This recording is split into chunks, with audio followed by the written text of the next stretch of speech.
The scientific revolution starts now. The Who's the Science Joy podcast. Let us see in the dark.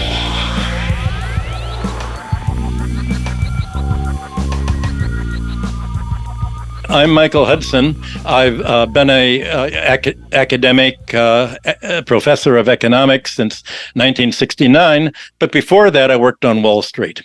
And after that, I worked on Wall Street. So most of my experience has not been in academia, except for 3 years at the New School for Social Research, teaching international trade theory, and then for over a decade at the University of Missouri at Kansas City, which is the center of modern monetary theory, dealing with money and credit. And I worked for numerous think tanks and organizations putting together alternative views of the gross national product, but most of my work has actually been for governments, for the U.S. government, the Canadian government on international finance, Latvian government on tax policy, Chinese government on general history of economic thought. I was a professor at Peking University, which is sort of the Harvard University of China, for a number of years, and at Hong Kong at the university there. So the common denominator of what I've been doing is that I think academic economics is on the wrong track. As soon as I began to teach international trade theory at the New School in 1969, I found everything that it said was wrong, and everything that it forecast against the for how free trade and an absence of tariff protection, and especially following IMF austerity programs, would help grow. I had numerous visits at Washington with the White House, the Treasury. They all said that the way to grow is to cut labor's wages, cut labor's living standards, and essentially force governments to sell off their raw materials, resources, and lands to finance. And the universal message of almost all of the Wall Street people I worked with and of academia was that the way to get rich is to financialize the economy. You get rich by going into debt and using debt to buy houses, real estate, stocks and bonds, and increase their prices. And the whole idea of getting rich was all about not producing more goods and services, but to increase asset prices, real estate, stocks, and bonds. And you increase them by going into debt. And the more debt the economy had, the less money it had for profit. So for the last 10 years in the United States, 92% of the profits of the Fortune 500 companies have been used to buy stocks, their own stocks, buyback programs, or to pay out as dividends. Only 8% is used on new investment. And if the main message of mainstream economics is you want to offshore labor. You want to deindustrialize. You want a post-industrial society. And if you could just move as much of America's industry as possible to China and to Asia, there will be more profits for the firms, and that will increase the stock prices, and the economy is going to get richer. This was obviously, it doesn't work. This is the advice that's given to global South countries to develop. It's the basis of IMF so-called stabilization programs. I found that there's a kind of Orwellian vocabulary in academic economics, which is really why I stopped teaching regularly. And the vocabulary essentially turns everything inside out. My own background in studying economics was classical economics. Adam Smith, John Stuart Mill, all sort of culminating in Karl Marx and the socialists, because Marx is the last free market economist. He was the last economist that said that industrial capitalism is revolutionary. The function of industrial capitalism and of all of the British political economy that he described in the 19th century was to free markets from landlords, the hereditary landlord class that had inherited the land in England and Europe, to free economies from predatory banking and use banking to actually finance industrial production and to free economies from monopolies. That was a common denominator of all of the classical economists, and Marx said, "This is great. The role of markets under industrial capitalism is to get rid of economic rents, to get rid of land rent and monopoly rent and interest charges that are not productive at all, so that you want to minimize the cost of living, you want to minimize the cost of doing business, because if employers don't have to pay labor more and more money to pay for housing, for healthcare, for education, then they can outcompete with other countries." Well, to make a long story short, I found that the policies of the United States today are deliberately deindustrializing. And in fact, they've been deindustrializing to such an extent that even if the United States were to try to reindustrialize and bring labor back home, it would have to raise prices by about 500%. Living standards would have to fall by about 30%. And that's because the American labor, if you were to give American labor all of their clothes, all of their transportation, all of their food, everything physical for nothing, American labor still could not compete because its housing costs, its healthcare costs, its monopoly rents, its debt service, it's all of these charges price American labor out of the market. None of this appears in classical economic theory. Basically, the economic theory today is the reverse of what Adam Smith and John Stuart Mill and Ricardo and the whole 19th century looked at for how an economy should develop. The objective of the economy today is to maximize economic rent, is what the economists of the 19th century called unearned income. If you look at the gross national product accounts of the United States, they depict America as getting richer and richer when people have to pay higher rents, and richer if you own a home and your housing price is inflated. In the national income and product accounts, they say that if a homeowner were to rent out his house to himself, what would he charge for the rent? Well, as rents go up, as housing prices go up, GDP goes up. One way to accelerate GDP is to fall behind in your credit card accounts, and then if you fall behind in your credit card payments, then your interest rates go up from 19% to a penalty rate of 29%. The GDP accounts say that is providing financial services. GDP goes up. A little while ago on this very program, you had my colleague Steve Keen, who feels the same way about economics, academic economics, the way that I do on. And he was just in New York. We had a meeting 2 weeks ago here in Forest Hills, where I live. And he was telling me about how he'd come down from Harvard, where he'd given a paper on global warming. And his adversary was William Nordhaus, who had said, well, there's nothing to worry about global warming. If global warming would go up 2 degrees, mass flooding and everything, it would really only cut GDP by 0.2%. And I told Steve, I thought his response should have been that actually global warming is going to help accelerate GDP.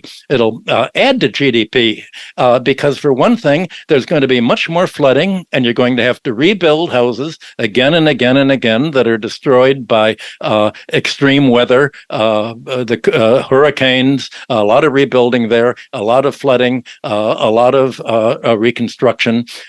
Disease actually has been helping GDP quite a bit, because you have to now pay 18% of America's GDP for the Obamacare, for medical care, much higher than the proportion of any other country. All of these things are considered GDP.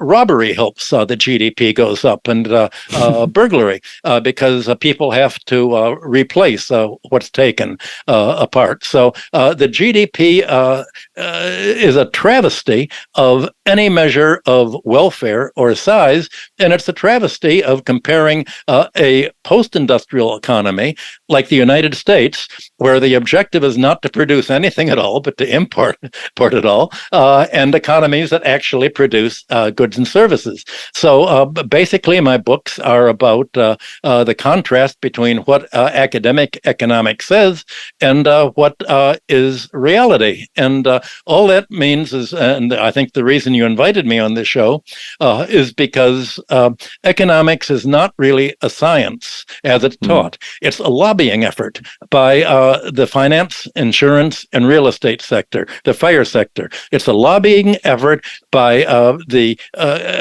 parts of the economy that don't produce goods and services, that only collect income without playing any productive role at all.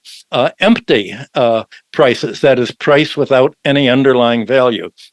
And that is being promoted as economic growth. And basically, it's as if economics is like a criminal case in court where you have two opposing attorneys.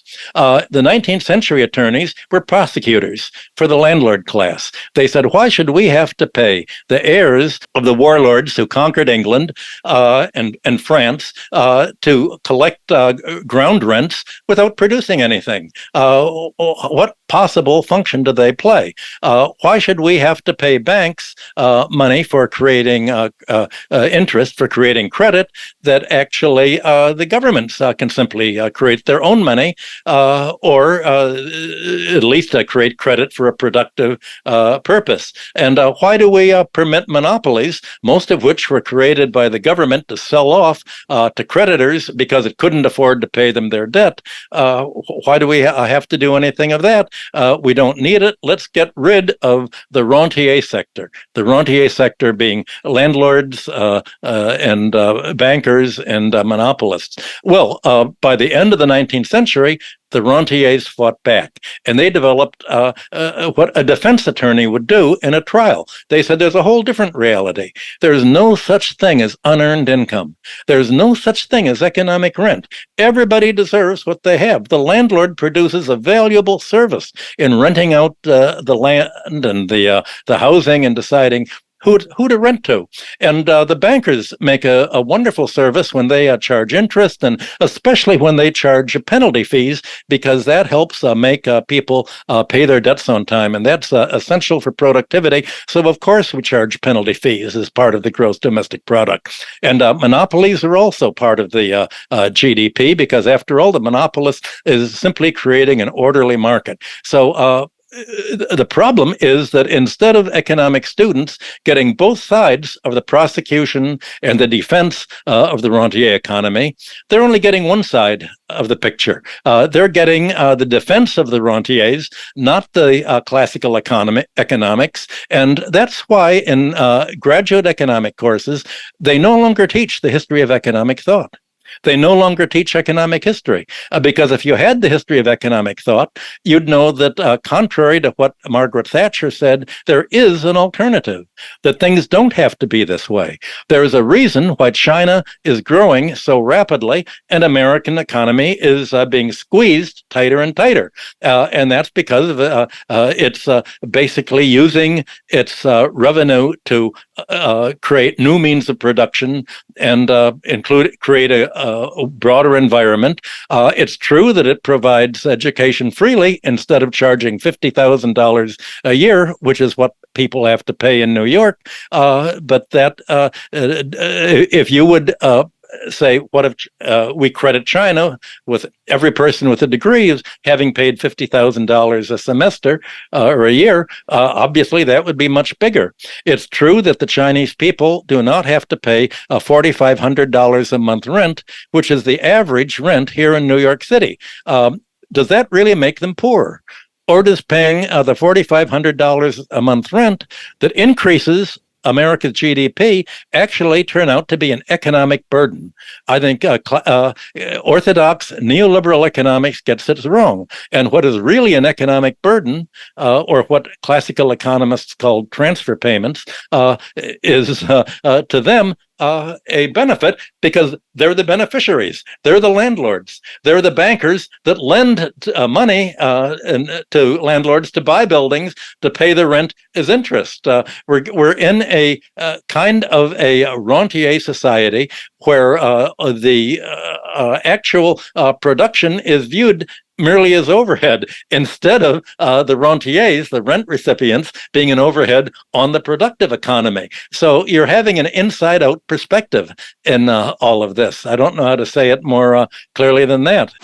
Demystify Sci is purely supported by donations from audience members like you. I know that this sounds like an NPR ad or some kind of public radio drive, but the fact is that it is very, very true. And so if you like what we do, if you want to help us grow, if you want to help us do live shows, eventually start to fund independent research projects that the Academy will not fund, come over to patreon.com/demystifysci. For just a couple dollars a month, you can help us keep the ship going. You can join us on our weekly patron chats where we decide what the next conversations are going to look like, how we should dive deeper into topics. You can start to meet people that are into the same kinds of questions as you, join our community, and become a larger and larger part of the scientific revolution. Another way that you can help is you can block off April 6th and 7th of 2024, because we are going to host our very first event in Austin, Texas. We're going to time it to the eclipse, and we don't have tickets on sale yet, but as soon as we do, we will let you know. And if you don't have money, if you can't travel, then just leave a comment. Spread the word about the Demystify Sci podcast, and you will have done your part in making the scientific revolution a reality. For now, back to Michael Hudson. I know you have some solutions in mind as well, and before we get to those, I was hoping we could try to understand what is failing in the present sense, because the idea that these firms are profiting and growing and the stock market's climbing and the GDP is on track doesn't seem to work. That's the claim. And the reason for that is that these benefits of the firms don't actually trickle down to the laborers. Is that correct? But that's working. Yes, that's working for, if you're a stockholder and a billionaire, if you're one of the 1%, it's working just fine. The question is, who is the economy going to be run for? The 1% or the 99%? So you could say the economy is working just fine for the 1%, which is why it's so bizarre to hear President Biden's team come out last week and say, well, we're going to win the election next year on Bidenomics of reindustrializing the economy. Well, how on earth are you going to reindustrialize the economy if you have to pay rents and Obamacare and monopoly prices and all of the your credit card rates? Can't be done. I mean, I think that there's also something else, which is that people want to become part of this rentier class. Right? Because it's a satisfying thing to be able to have a property that pays for itself and then pays for you to be able to live, and you don't have to deal with the factory floor, with a manager, with all of these different things that make it difficult or sometimes undignified to live, right? The idea that somebody's stuck in a really unpleasant work situation is part and parcel of the myth of work that we tell, right? So if you have to go work for somebody else, it takes away some of your freedoms inherently. And so the dream, and you see this all the time, people constantly sell courses for this on the internet, how to become self-employed, how to generate a passive income where you figure out how to set something up and it just runs in the background and you're able to take all of the profits and party. And it's hard to fault people for wanting that, because working is hard.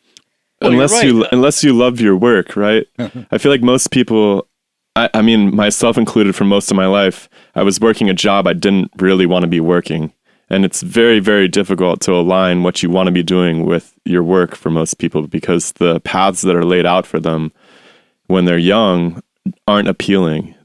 People aren't able to find an alignment between their passions and their labor. Well, this is actually this is really interesting. I'm reading a book right now about the life and death of the Great Lakes. It's by Dan Egan. It's really interesting. He talks about the ecological crisis that occurred as a consequence of the St. Lawrence Seaway and bringing ocean-going vessels into the Great Lakes. And one of the things that he talks about, which is kind of peripheral to the main story, is the job of a wildlife biologist in the fisheries department.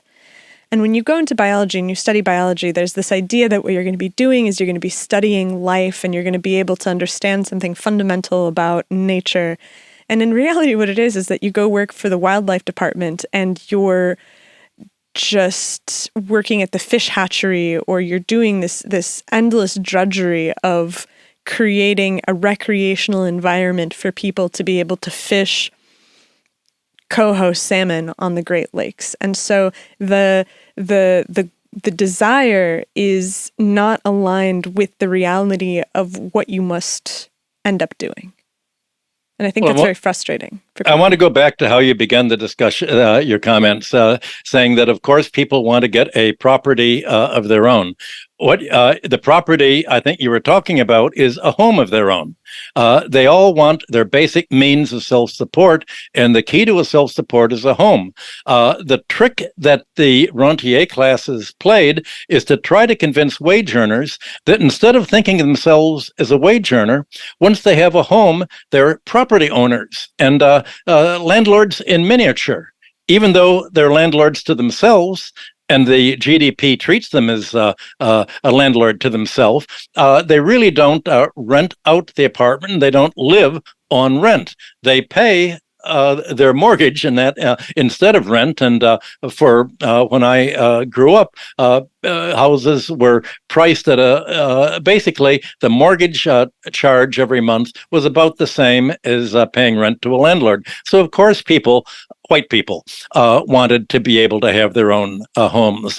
Black people were redlined, which is why you have so much inequality today, because the rising out of the wage earning class into the homeowning class, not to mention property owner class, was very specifically restricted to white people as official bank policy.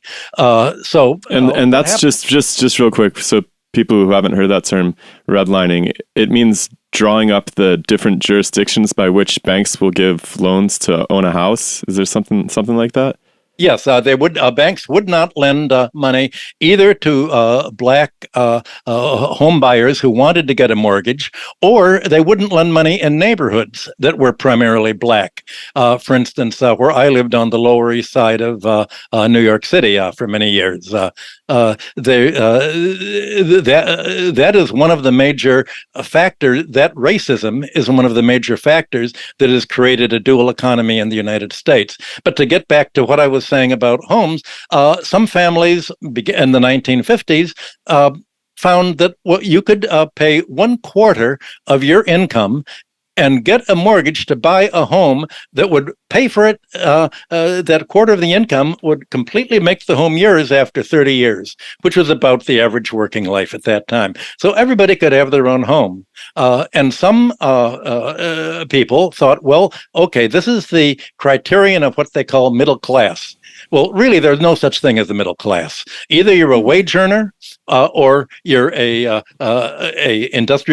entrepreneur, or a finance capitalist, or like most of the 1%, you inherit your money in a financial trust fund from the parents. So, but some families in the 1960s, 1970s thought they could make even more money from their wages than if they could buy an apartment and rent it out, and they could live on their homes. And other families thought, well, my pension fund puts money in the stock market. Now that my housing prices have gone way up, and I don't have to pay any more of my mortgage. I can buy stocks too. So you had wage earners beginning to think of themselves as landlords and finance capitalists in miniature, and they lost what used to be called class consciousness. And one effect of this was that when the landlord class or the banks said, let's cut back real estate taxes. Let's cut back taxes. Then it'll be easy for you homeowners to have even more money. Well, they were really the homeowners were used as frontmen for the big real estate investors and for the big banks who lent the money to the real estate investors. And so the homeowners, like in California under Proposition 13, were tricked into saying, okay, let's freeze the taxes, not only on homeowners, but for the big real estate developers. Well, the result is that the housing prices have soared along with the prosperity and the growing population of California, but the tax revenues have not gone up at all in California. So by the time Ronald Reagan came in, said, well, we've cut all the real estate taxes, let's get rid of education. Let's get rid of all of the social spending. We can't afford it. And the homeowners, the people who actually had to work for a wage in California, have found their social services cut and everything, because what they thought was simply benefiting themselves, the vast majority was given to commercial property owners who didn't sell the property. They just would transfer the ownership papers or some similar accounting fiction. So the result is that the small wage earners wanting to rise into the middle class voted for policies that benefit the 1%, thinking, well, maybe someday I'll rise into the 1%, not realizing how vastly different it was. That's exactly what I was going to say, which is that there's something about America that creates the illusion that everyone can become a billionaire, where there's this massive fantasy that perhaps one day I will be the person that benefits directly from this. And so people almost see themselves as if I just work hard enough, right? If I just jump into this game as hard as I can. Yep. And there's no way that they can. And that when George McGovern was running for president in, I think, 1968, he tried to explain this, and he was booed by the labor union he was talking to. And he commented, they must think they're going to win a lottery. Well, yes, they think they'll win a lottery. Reagan also had this other component to his policy, which was that these benefits to the larger financial institutions would somehow trickle down, right? That they would inject some life into the working class and so forth. And the sad part is that it seems like the ramifications of those decisions take many years to show up. And so it wasn't immediately apparent that it was a failed experiment until, somebody else was in office. And then, of course, that person gets blamed for the economic failure. Well, after World War II, housing was so inexpensive that the only way that houses could be sold were to have somebody take out a loan and a mortgage loan and buy a house. And the bankers didn't want to lose money on mortgage loans by doing what they did under the bank frauds of the 2005 to 2000 under the Bush administration. The bankers wanted to make loans that could be repaid, and so they set the mortgage payments that, as I said, 1/4 of the income. You had to put 10% down, and the mortgage couldn't absorb more than that. So that put a cap on how much the house could be sent for. What people didn't realize that when taxes on land were cut, the actual housing prices continued to go up. There's always going to be rent of location. Housing prices are going to go up if you live near a subway or a park or a school. Right today, just before this show, on the New York City News, they said New York was going to spend $4 billion by extending the 2nd Avenue subway from 96th Street to 125th Street. This is going to make landlords all along the route richer. They said they're going to have to raise fares for people, and they can't afford to fix the subway signals here in Queens, but that they're going to borrow the money, run into debt. They're going to have to raise funds somehow, and they didn't have to pay a penny for this. They spent, I think, $8 billion on extending the 2nd Avenue subway maybe 5 years ago. They didn't have to spend a penny on it because all along the subway routes, once you had a subway going, real estate prices, home prices rents went way up by, I think, $12 billion was the estimate. And they could have recovered. All that New York City had to do was tax the free lunch. You make a public investment, you increase the value of property, and that's usually what increases the value of public investment. And so you recapture the cost of this public improvement by taxing back the land along the route with a land price tax. They didn't do it. They left all of the benefits of this public spending to the landlords to get to charge higher rents, or to the property owners who then could turn around and sell their buildings for a huge free lunch gain. Because the whole logic of Adam Smith, John Stuart Mill, Marx in the Communist Manifesto's first thing, all of the free market economists of the 19th century said you have to collect the land rent in order for it not to go to the landlord class or the bankers who want to collect the rents as interest rates. They don't do that today. That's part of the backwardness of the economic theory that says, look at how much richer we're making the economy by making the 1% richer, and the 1% is getting richer by charging more money to the 99%, by paying less taxes and giving the government less money, and by blocking the government from simply creating the money and insisting that the government borrows from the 1% instead of just printing its own money, which is what it does anyway when it borrows from the 1%. So you're having the whole model that people are told of how economies work is science fiction.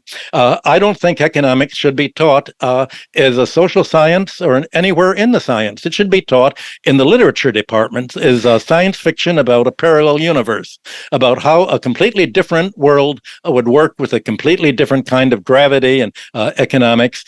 It doesn't describe reality at all. It's a travesty of reality, and students and the public are not even exposed to the kind of economic reality that put industrial capitalism in motion to begin with during its great takeoff. And you're right, people did benefit at the takeoff. And after World War II, the way to rise into the middle class and get rich was indeed to go into debt and buy a house. But things began to change after the Vietnam War, and you had a huge falsification of economics. You had junk economics replace the classical economics.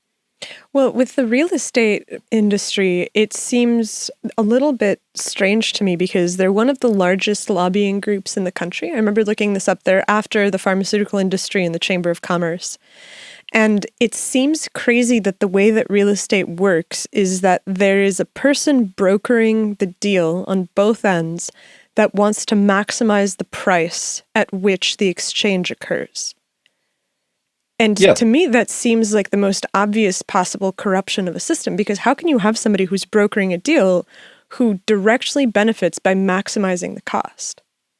Even if they weren't a broker, just if there were an auction without a broker, if the government would have an auction, you're still going to have real estate prices going up because some locations are more desirable than others. Even in a society that doesn't actually pay rents, one American property assessor that I know went to Russia in 1991, right after the Soviet Union fell apart, and was trying to explain to the mayor of St. Petersburg and his assistant, Vladimir Putin, how to assess rents. And he was trying to say, well, you're going to have to raise money to finance the St. Petersburg government. How are you going to decide that some rents are more important than the others? And at the time, American investors were hoping to buy right across the Moscow River. There was the red chocolate factory, and they were going to tear it down and gentrify it. They were going to tear down the GUM department store and gentrify it. Well, so he took the mayor of St. Petersburg down the street, and it was in the fall, and he noticed, see, there are stores on both sides of the street. They're both selling things and stands. You'll notice that everybody's walking on the sunny side of the street. The sunny side of the street makes that side more attractive to people, because certainly to stores, because if you're walking on that side of the street, you're more likely to have people come into your store and buy something. So even though the rent is charged, or the rent is provided, or nobody's actually paying a rent or owning this yet, some property is going to be more valuable than others simply because of its location. And the mayor of St. Petersburg said, well, how do we make, since we don't have a real estate market yet, how do we make this? And so my appraiser friend said, well, here's a land map of Boston, and you'll find ups and downs and ups and downs. And where's the high land rent? Subway stop. Then it goes down in between the subway stop. Here's another subway stop up, and you will take that map of the shape of how people value land for Boston, and we'll superimpose it on St. Petersburg, and we can see around the St. Petersburg stops. Around here's where the Neva River is. That's going to be a prime property. Here are more other properties. So even if people didn't pay rent, there's such a thing as rent of location, and that was I gave 3 lectures before the Russia Duma. I was brought over along with other Americans to try to convince them to finance their post-Soviet society by doing what the classical economists wanted to do.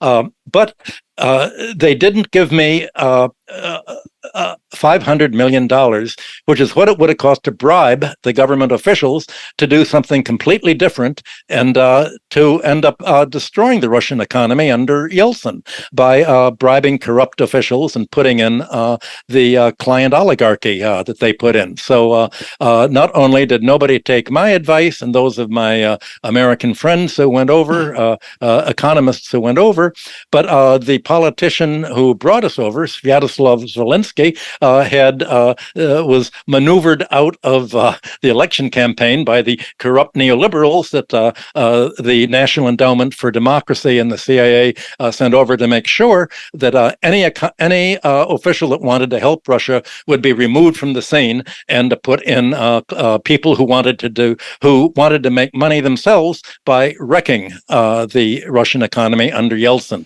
which is why we're seeing the tension between Russia and NATO that you're seeing today. How did the CIA and the governments of the people end up not working for the people? You mean in the United States? Yeah, say in the United States. It's been that's a characteristic of democracy ever since Greece and Rome. Democracies, as Aristotle said, turn into oligarchies, and the oligarchs turn over. And Aristotle said everybody calls themselves a democracy, but in reality, they're oligarchies because some people get richer and richer, and they use their money to buy control of the political process. And in America, of course, the Supreme Court's 2010 ruling that Citizens United puts essentially political positions up for grabs. And if you want to be head of a House or a Senate economic committee, the head of the committee has to agree to pay a few $100,000 to the Democratic Party, and I assume the Republican Party leadership, so that they can buy the position. So the positions in a democracy are actually sold to the oligarchy, which also controls the Supreme Court. Can you elaborate on that payment scheme? On the, what?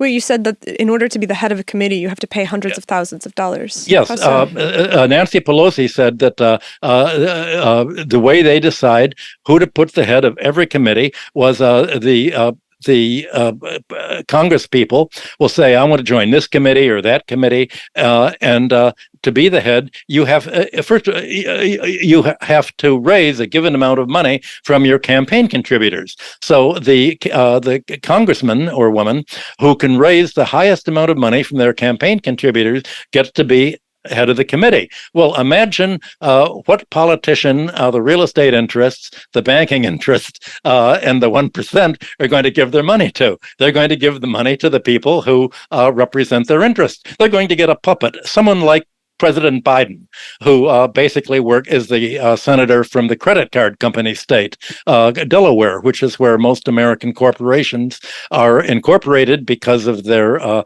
pro-corporate special privileges that they give.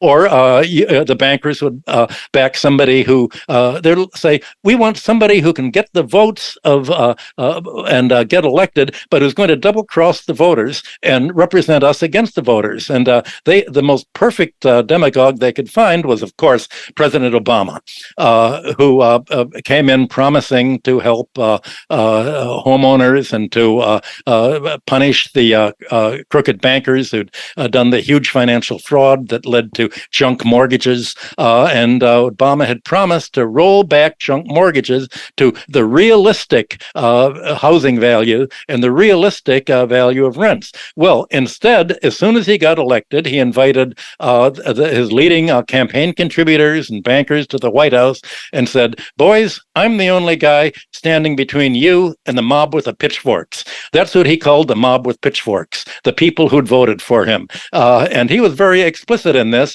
And he appointed probably the most pro-bank administrators that he possibly could. People like Tim Geithner and the attorney generals that he put in. People who just would stiff the banks. I'm sorry, who would stiff the bank customers and make them pay these unrealistic mortgages. I describe all of this in my book, Killing the Host, which is about this whole period. So a really successful demagogue is like a successful con man.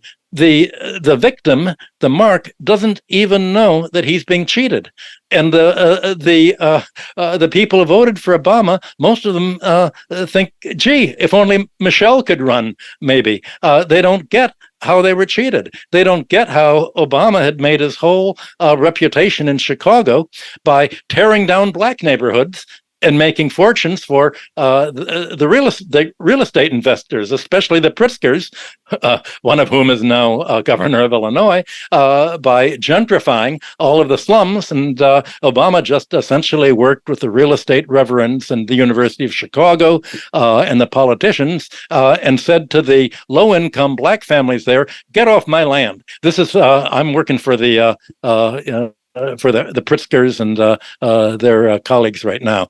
And somehow that didn't get into discussion during the election, because not only the government, but the media, the newspapers, are owned and controlled by the 1%. So it's very difficult when you have a population that is told a false picture of reality.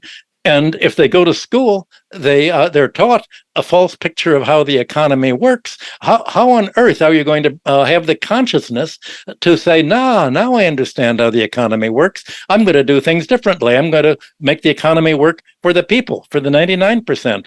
that how are you going to keep that knowledge from them? Well, the only way is by not teaching the history of economic thought, not teaching economic history at all, but teaching the science fiction parallel universe story that is that economists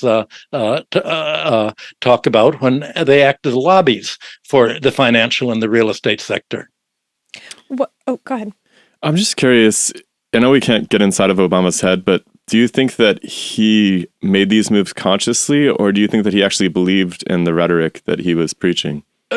When he invites people to the White House and says, "I'm the only guy standing between you and the mob with pitchforks," I think he's quite conscious. And as a matter of fact, I know his professors at Harvard. I lectured at the Harvard Law School, and one of his professors, a black professor, came up to me afterwards and said, we never really trusted him because although he had a very prestigious job editing the Harvard Law Journal, he said, most editors of the Harvard Law Journal go on to become a clerk for one of the Supreme Court justices. That's, the highest postgraduate position you can get.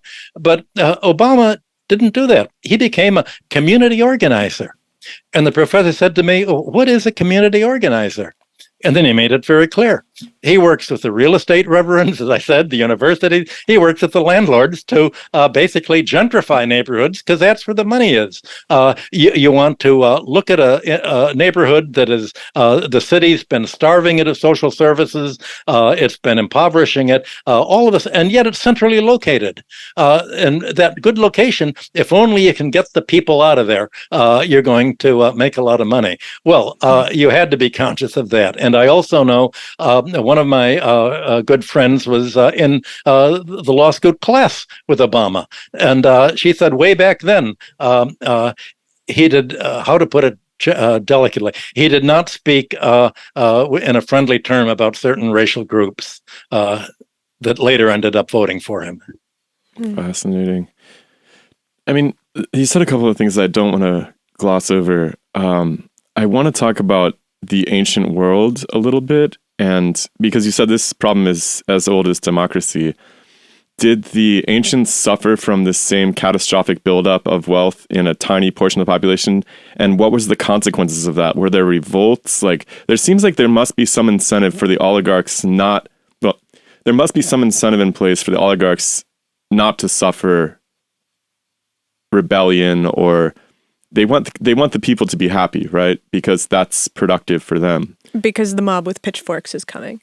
I don't think so. No, they want the people to be unhappy. If you're unhappy, you're depressed and you're absolutely crushed. Employers today want to make workers as unhappy as they can. They want to break their spirit.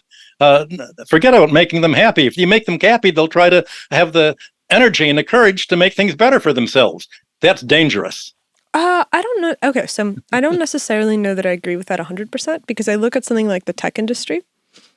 And the tech industry is notorious for making their workers very happy. And I think from everything that I've seen of people who work in the tech industry, it's actually quite effective, because it creates a bubble in which you exist where you show up to work and it's this, free food and treats and entertainment, and everything is very nice and fancy. And I definitely think that it dulls the revolutionary edge. That's right. That's more creative work. You're right for that. That not everybody can work in the tech industry. But I want to get back to antiquity. There weren't always oligarchs. For 25 years, I worked with Harvard University in the archaeology department and anthropology department, and we wrote the economic history of the ancient Near East, the Bronze Age from Sumer to Babylonia, from about 2500 BC to the time of Jesus.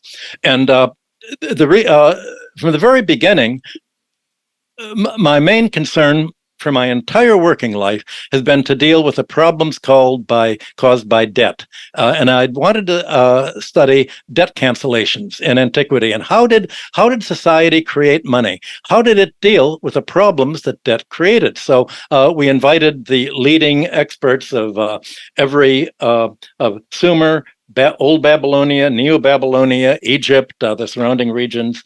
And basically, you had an oligarchy was prevented from developing because you had the rulers. They were called divine kingship at that time. Every Babylonian ruler did what every Sumerian ruler did. When they took the throne, they would cancel all personal debts and agrarian debts to start with a clean slate. And why did they do this? Every ruler had the same problem. Here's the problem that debt caused in Babylonia and Mesopotamia. If you had a bad harvest and you'd borrowed money during the year and the harvest failed, you couldn't pay. Or if you got sick, you couldn't pay. And if you couldn't pay, then you would owe the tax collector or the palace official money, and that would be paid interest, and you'd have to work, but there wasn't money. People didn't use much money for the first 3,000 years at all. Way down into medieval times, people only used money at harvest time, when it payment during the year. Most economies worked on credit. If you were in Babylonia and you wanted to go out for a beer, you'd go to the ale woman's house, and she would mark the price of the beer on a tab, just like people today will go to a bar and put it on a tab to be paid at payday. Well, in ancient times, the payday was the harvest. And when the harvest was put in any Babylonian city, you'd bring your harvest to the weighing house, and the grain and the crop that you would produce would be weighed out on the floor. And out of that crop, you would take the money that you'd pay the debts that you'd run up during the crop year. You'd pay the ale lady, you'd pay the temple, you'd pay the palace, you'd pay everybody, and then you'd keep what was left. Well, what would happen if there's a crop failure? If you couldn't pay, then you'd have to work off your debt to the creditor on his land. Not your own land or someone else's, or the government, and if you had to work for the creditor, then you wouldn't be available to work at corvée labor. Corvée labor was the public labor to build temples, to build walls, to build palaces, to build public infrastructure. And this labor would not be available to the palace. And if you'd have to fight in the army, suppose that a neighboring town attacked you, well, you'd be working for the creditor, you wouldn't have the army. So it was in the interest of rulers to cancel the debts, and they could do it because most debts were owed to themselves or the bureaucracy. The ale lady got her beer from the temples on credit, and if at the end of the year she would get all of the crop that was weighed out from her customers, and she'd pay the crop for what she owed to the temples for the advance of the beer that they had, and her obligations. So when there was a crop failure, the rulers like Hammurabi would say, well, we don't want the Babylonian citizens to fall into debt, so you don't have to pay the crop lady, the ale lady, and the ale lady doesn't have to pay what she owes to the palace. We'll have a clean slate. That was right into Hammurabi's laws. Same thing about disease. If people got sick, they couldn't pay the debts. That prevented an oligarch from developing, because the oligarchy, as it began to develop, had enough money to try to rival the palace and to keep the labor and the land and for itself, and to try to use the profit, the interest that it got, and the labor that it got to build up its own lands. Well, we do have a few families in Babylonia that began to get rich, but they ended up, the land kept going back to Babylonia. Well, that was what happened throughout the entire Near East, from Mesopotamia to its neighboring countries. But what you were talking before about the oligarchy was in Greece and Rome. Greece and Rome didn't have rulers like Hammurabi. They didn't have Babylonian-type rulers. They didn't have debt cancellation. In fact, Greece and Rome didn't even have interest charges until about the 8th century BC. We know that there was a lot of debts. If you hurt somebody and you owed him money for breaking his arm or something, you would have to pay, but there was no interest on these things.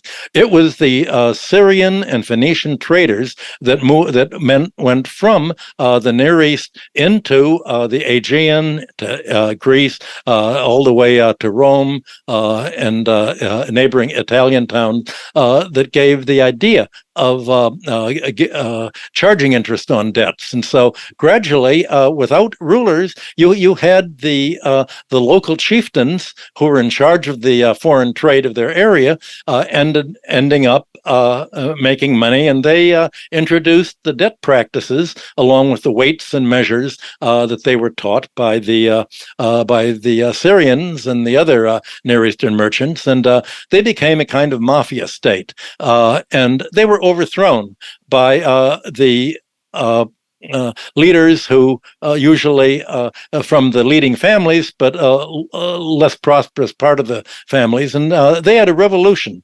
They were called tyrants. And they had a revolution to cancel the debts, redistribute the land, and lay the groundwork for democracy. Tyrants weren't a bad word.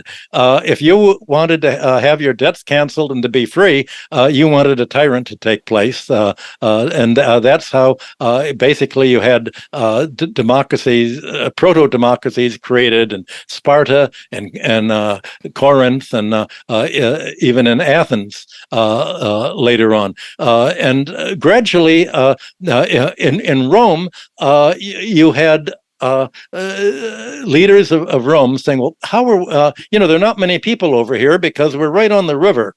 And people don't want to live near the river because there are a lot of mosquitoes here. This is not kidding. There are a lot of hills. It's not really good land. How are we going to get people here? Well, they decided to make rules that actually were going to give everybody access to land. They weren't going to let an oligarchy take control. They were sort of going to try to run a democracy for the people. And you had, there are no records from this period, but all the Greek historians, the Greek historians who wrote the Roman history, agreed that pretty much this is what happened. And the people who ran Rome didn't have divine kingship, but what they said is, well, we don't want the person who's going to take the throne after us to be an oligarch because they're going to represent the oligarchy. We're going to select somebody to come who's not from Rome, and we're going to appoint them as the leader so that they're not favoritism towards any oligarchic family trying to either get power at the cost of others or to get power by exploiting the rest of society. And you had that kind of kingship going on until about 509 BC. And just before that, some of the people who came to Rome had been kicked out of their own cities or decided to leave their own cities and go to Rome with a lot of money. And the oligarchs got together and they overthrew the kings in a coup d'etat around 509 BC. And there was no more kingship. They established a senate and it was oligarchic. And immediately you had all of the prosperity of Rome end for a century. You had utter exploitation, so much so that the Roman citizens walked out. They said, okay, we're going to do what people have been doing for thousands of years in Babylonia and the Near East. We're going to run away. You settled Rome by having us run away from societies we didn't like before. We're going to emigrate. So they walked out of the city of Rome, and Rome made enough concessions to them to come back that it made things a little bit better. But then the oligarchs got pretty bad again. And a half century later, around 450 BC, there was another showdown. The debtors said, "Wait a minute! The creditors are just grabbing our property. They're not. There's no indication of debt. We want the debt rules to be written down, and we want a public record of all this. So we can't be cheated." And that was written into the 12 Tables, the first laws that were inscribed in Rome, and they were posted publicly so that everybody would know the law. But the oligarchy still became pretty aggressive. And for 5 centuries in Rome, you had one revolution and one revolt after another by the population wanting the same 2 demands: a debt cancellation and a redistributive of land, because Rome would be, its army would conquer other lands. The lands would be given to the oligarchs, not to resettle veterans primarily. And so finally, the oligarchies took over, and by the time of Julius Caesar, you had a revolt of the debtors led by I'm blocking out the name right now. You just had a debt revolution that failed, and so when Caesar was elected, people worried that he was going to cancel the debts, and they killed him, and that ended the Roman Republic. And then we had the Roman Empire, and which was pretty much run by the aristocracy, and that. Bequeathed, although the Roman Empire fell apart, it bequeathed its legal philosophy, its pro-debtor philosophy, its pro-creditor philosophy to the West. And that philosophy was that all debts have to be paid, no matter what the economic effects are, no matter what the social effects are. And even if collecting the debts bring on a dark age or a poverty and feudalism, we don't care. Because we're getting rich on all of this. And essentially, that is the ethic that after the recovery in the Middle Ages, you've had that happen again and again in Western economies. And ultimately, the debts grow exponentially by compound interest. And they grow so much that at a certain point, they exceed the ability to be paid. And when the debts exceed the ability to be paid, people lose their property. Just like after 2008, under the Obama program, you had huge forfeitures. Almost 10 million Americans lost their families to Obama double-crossing them and saying, he's for the banks, not for the people. And this land was bought up by large capital companies that have begun to turn to reverse the American trend towards a personal home ownership and turn America back into a rental society like it was in earlier times. So that's sort of the big picture of the kind of problems that debtors create. And I describe what happened in antiquity with and forgive them their debts, and I describe the Greek and Roman revolutions in the Collapse of Antiquity, which was just published. So one thing that I immediately think of in this is that if you have a kingship that does not owe debts to an external king, so imagine a situation where you have a kingship and there's not enough interdependency where the king can say, fine, we can forgive the debts, we can move on, we'll start over from here. That's a functional system. But in a place like the United States, it's a country that owes so much money to other countries that it seems impossible to forgive debt unless all debt everywhere is forgiven. Well, I should have made it clear that in Babylonia, they didn't cancel all debts. A lot of debts were among merchants trading with each other. The merchants were all citizens. The commercial debts were all left in place. That wasn't a problem. If a merchant would somehow lose money and lose his fortune to another merchant, the money would still stay in the mercantile class, and it wouldn't affect landholding. It wouldn't affect the obligation of citizens to provide corvée labor or to serve in the army. So only the agrarian debts, personal agrarian debts, against which the debtor owed their personal freedom, their labor, they would become bond persons for the, which, as you read in the Bible, to their creditors. Only the personal debts were canceled, not the commercial debts. So today there's pressure among the global South countries to say, wait a minute, we were pushed into debt by the World Bank and the IMF, and their philosophy didn't help us develop at all. Everything they told us to get rich on by hurting our labor force, by lowering wages. We killed the labor unions just like they told us to do when Pinochet came in, supported by Kissinger.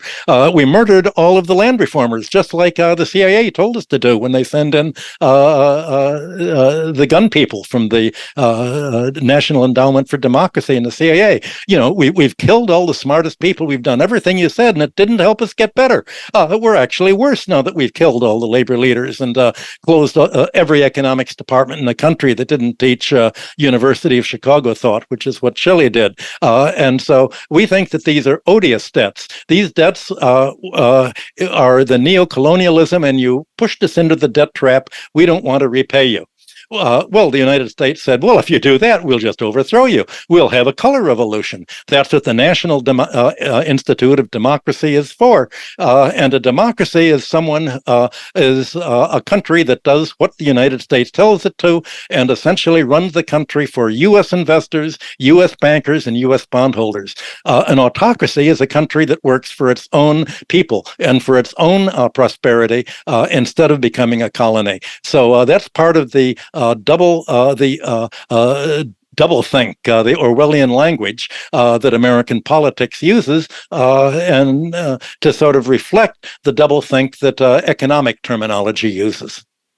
Well, this is an inherently necessary part of American prosperity, right? Because if you suddenly have to pay fair price for the resources of this country, it makes it much more difficult to maintain the richest standard of living in the entire world. And so there's this fight between what is morally right in terms of how you should treat the autonomy of other countries that is placed in conflict with the goals of domestic prosperity that says we need to be able to have cheap copper, cheap bananas, cheap whatever, because that's what we feed our people in order to protect ourselves from the mob with pitchforks. Well, that all depends how broadly you define the economic system. Did the Dark Age really make the Romans richer?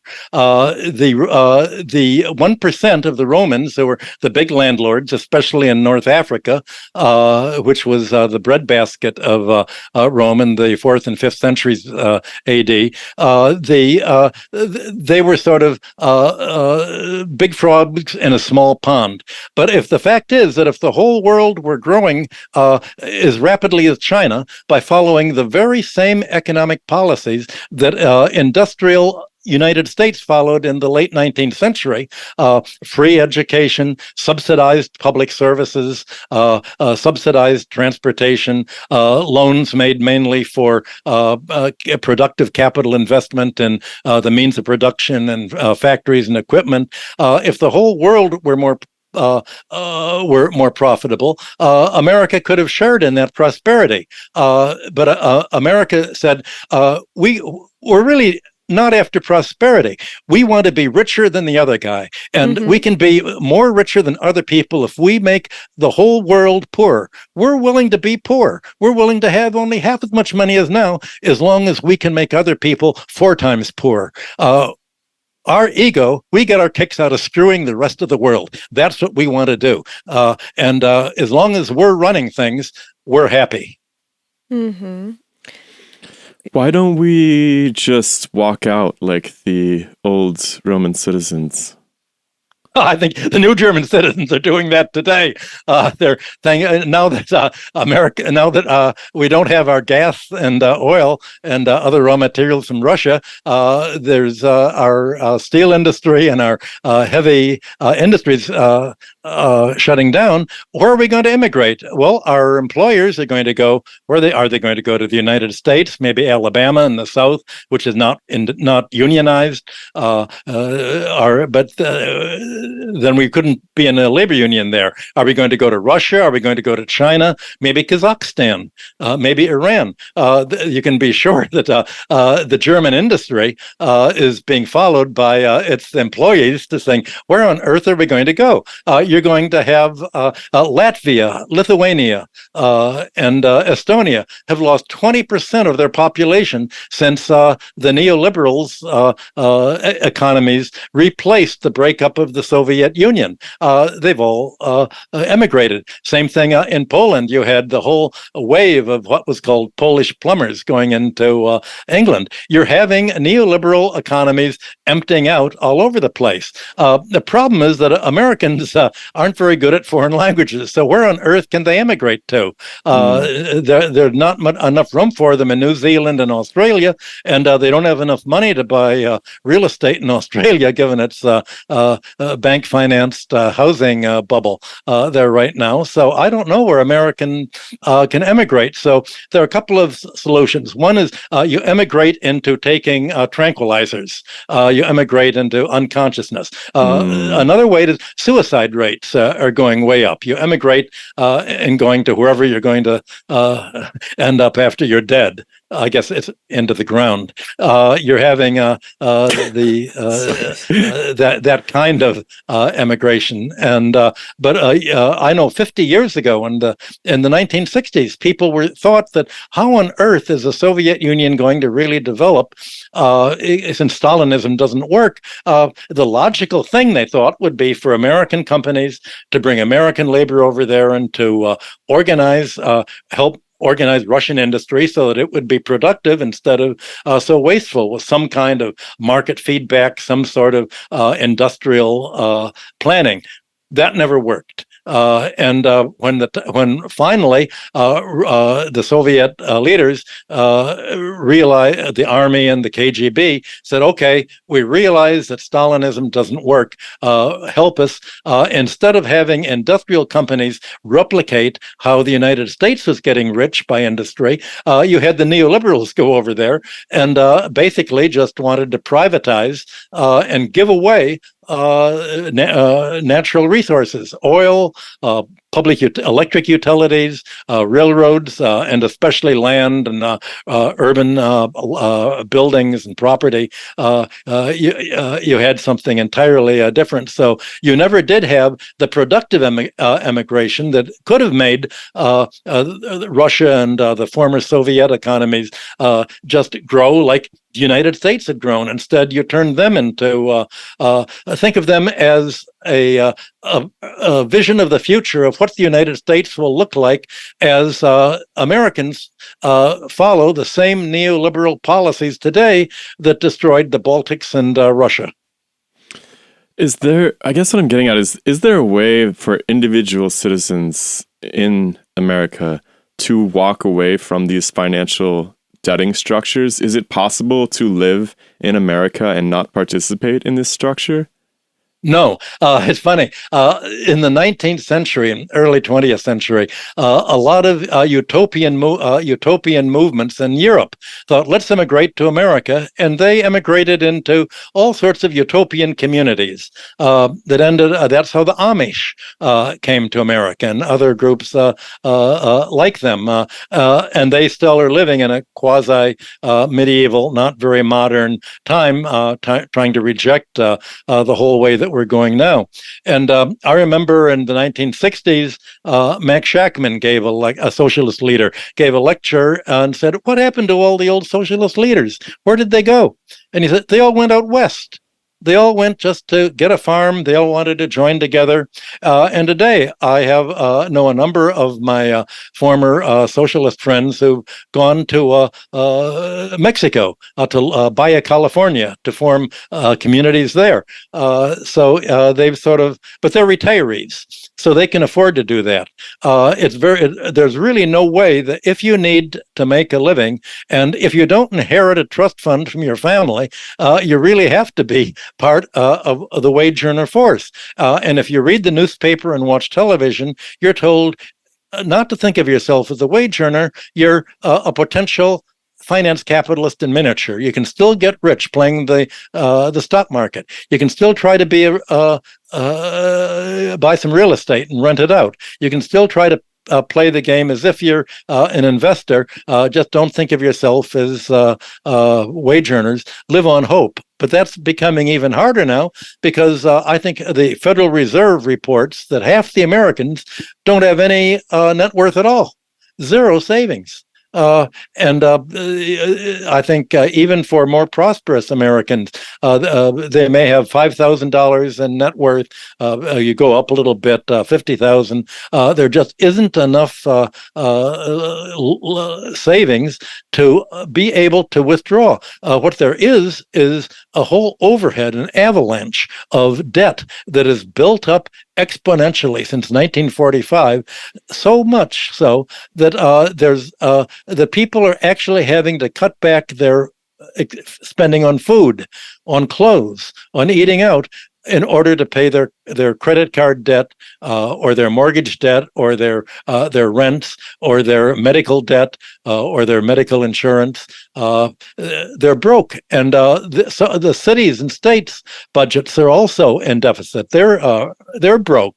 So you're having and companies are going bankrupt, like that have been looted by Wall Street, like Bed Bath and Beyond and Sears and other companies that have been looted by private capital coming in and just loading it down with debt, borrowing money from banks, paying themselves dividends, and then leaving the company bankrupt. The industrial companies are bankrupt, as well as the workforce, and as well as the cities in which the companies and the workforce are located. So the American economy has reached a dead end. That's what Biden is not telling the people. Bidenomics means, you're really going to get the fist in the face after if I'm reelected, because there isn't any money to reindustrialize. But you won't know that until I'm reelected. Can you, I don't totally understand what you mean about the way that industrial capital looted places like Sears and Bed Bath & Beyond. Can you elaborate on that a little bit? Wait, could you repeat the question? Well, you were saying that industrial capital looted places like Sears and Bed Bath & Beyond. Yes. Can you elaborate on that? No, industrial capital didn't pay a penny for that. This is finance capital. You had large fortunes to come in and called taking a company private. They would buy out the stockholders of Bed Bath & Beyond or Sears, and now they ran the whole company. And they said, we're in the company. What are we going to do? Well, we're going to do what Sam Zell did when he bought the Chicago Tribune. First of all, we're going. There's a lot of public. Our employees have a lot of stocks and their retirement accounts. We're going to empty out their retirement accounts, and we're going to repay the banks that have lent us the money to buy this company. So now the Republic, we've just wiped out the employers. That's very efficient. And then we're going to in Bed Bath & Beyond. The story's been told often enough. They immediately borrowed. First of all, they charged themselves a 20% management fee. They paid out all of the earnings and profits that Bed Bath & Beyond made in dividends, and then they borrowed a few $100 million. And all of a sudden, Bed Bath & Beyond had a big bank account, and so they paid themselves a special dividend to the owners who bought them out. And Bed Bath & Beyond was left with owing the debt that it had borrowed from the banks, but all the money was gone with the private capital owners, so they emptied it out. That's what private capital does. It doesn't build up businesses, it strips them. It's asset stripping. You make more money in bankruptcy than you can make in any other way. Just like in Rome, when you would make a loan to a poor cultivator, and then you'd foreclose on the land, it could be a little loan, but you'd own the land. In the United States, in the colonial era, there was the Shays Rebellion by farmers who'd borrowed from British landlords and other creditors. They'd make a loan, they'd lose their land. That was that fight of indebted farmers and landowners was you had that after the Revolutionary War and the Whiskey Rebellion and other things. You've had a constant. The easiest way to make money is not to be repaid, but foreclosing on property. That's how the Fuggers got rich in medieval Europe, by making loan to the Habsburgs. The Habsburgs couldn't pay. They wanted to buy their bishopry or buy property or wage war, and so they lost their silver mines to the Habsburgs. American investors got rich on the government making loans to Latin America that it couldn't pay, and then the IMF and the World Bank came in and forced them to say, okay, you'll raise the money by selling off your land, selling off your oil rights, selling off your forests, selling off your minerals rights and your mines. That's how you make money, by people not paying the debt. Driving the economy bankrupt is the easiest way to make money, and it's the way that the rich people prefer to make money because they get to screw others in the process. And I know these guys; they really enjoy screwing other people. I've met people but aren't they worried? Like, isn't there some concern for the sustainability of that operation? No, because first of all, their time for sustainability, their time frame is either 3 months or 1 year. They're remunerated at how they can increase the profits or their salary for 1 year. Their finance lives in the short term. Finance doesn't look at sustainability. That's why there's not going to be any American support for to prevent global warming and to cut back pollution, because the oil industry and the American economy says, well, we're controlling world diplomacy by our control of energy and the oil trade and our ability to threaten other countries to cut off their oil and gas if they don't do what we want. So yes, of course, in the end, there's going to be global warming and the sea levels will rise and everybody's going to be wiped out, and maybe 20% of the world population will die, but we'll get rich for the time being and we'll be dead. Who cares? You know. That's how they feel. We'll be dead. Who cares? Well, something that I don't understand is that if you are making decisions that are going to collapse the currency in which you hold your resources, aren't you making yourself an enormous problem that is relatively short term? Who's going to collapse the currency?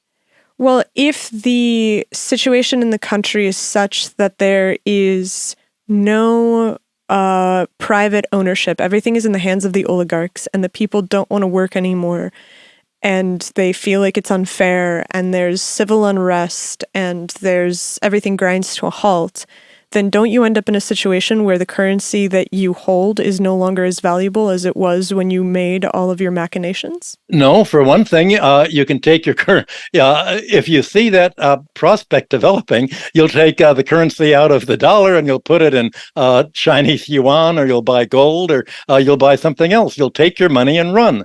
That's what oligarchs do. They take their money and run when they have to. That's what the Romans did. That's what companies. That's what the lenders to that I just talked about to Bed Bath & Beyond did. They take the money and run. There's always somewhere to run to. They can buy land in New Zealand if they want. There's always something to buy. And you can be sure that the wealthy billionaires have houses all over the world.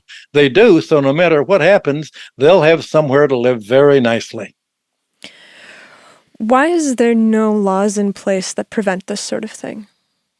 That would be the Supreme Court would say that that's not what the authors of the Constitution wanted to said anything about 250 years ago. So that's they won't. There's going to be a whole fight over whether there can be taxes on wealth.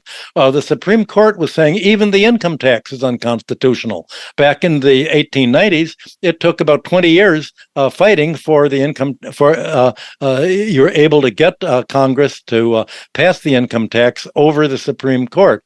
You have the fact that the 1% controls the political process, the newspaper media, the television stations, Hollywood. YouTube. Who's going to protest? People are blaming them. If people cannot cope, they blame themselves. They said, "Well, look, GDP is going up." Meaning our wealth of the 1% is going up. It must be you must have not played the game of life right. Why don't you just kill yourself or take the pills that they're taking? They're blame the victim, and you have the word depression.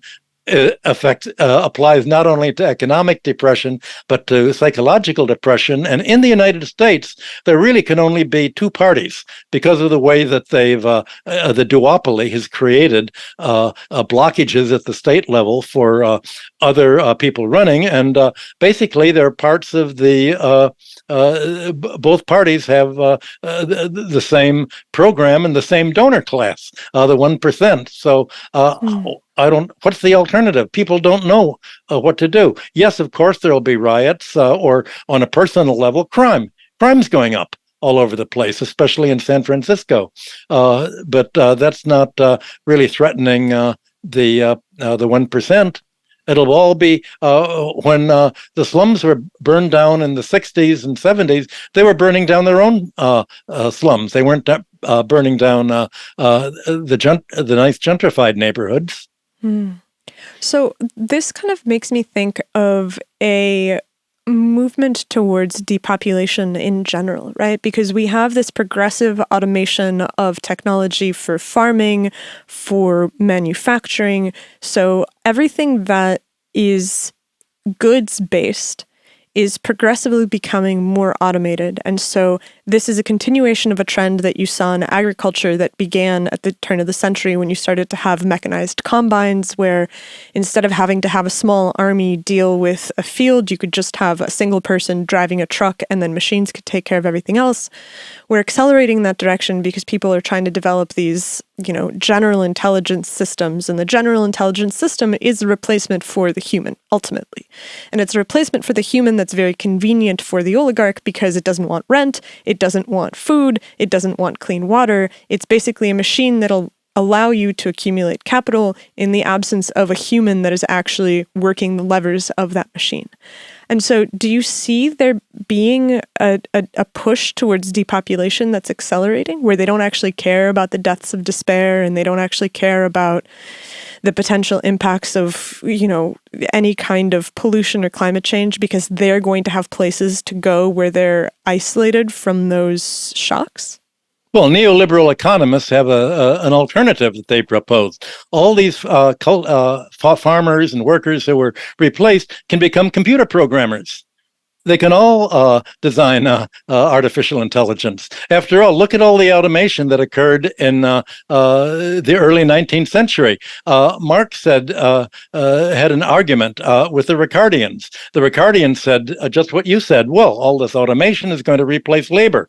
And Marx said, well, you're going to have capital equipment rising, becoming productive so much more rapidly that capitalists are going to spend more and more money designing new equipment and building new equipment, new factories, and instead of workers using the old equipment and not working at their old job, they're going to become machine makers, and they're going to become the technologists making machines. And during the 19th century, he was right. All that to such an extent that when Carnegie built the first big modern Pittsburgh steel ovens, they were just about to open them after a huge new steel mill was built, and then they got the new German designs for a steel mill, and Carnegie tore down the whole steel mill and began all over again because already there was obsolescent machinery,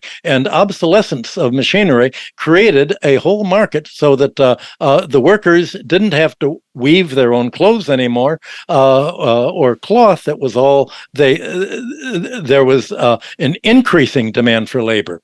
That's not going to happen today with today's kind of automation, I don't think, because it's the form of labor is too different. Yes, you have the Davos meetings in Switzerland, all about saying, well, we really need to cut back the population of the world by maybe 20%. I think there have to be 2 billion people that have to buy for equilibrium. Economists love to talk about equilibrium. And so they say, well, maybe all this global warming isn't such a bad thing. It's going to wipe out Bangladesh. It's going to wipe out a lot of big cities all along the waterfronts and the seashore all over the world. Maybe you'll have less population, and that means less usage of raw materials over time and more for us. Maybe that's not such a bad thing.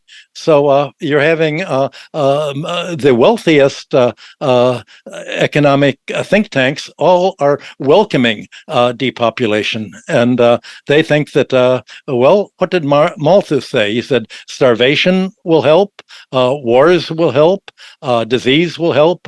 These are all the checks that the neoliberal economists are looking forward to create the kind of equilibrium that will create the kind of world they'd like to live in. I want to talk about the solution set to these crises, but I think we should take a quick break.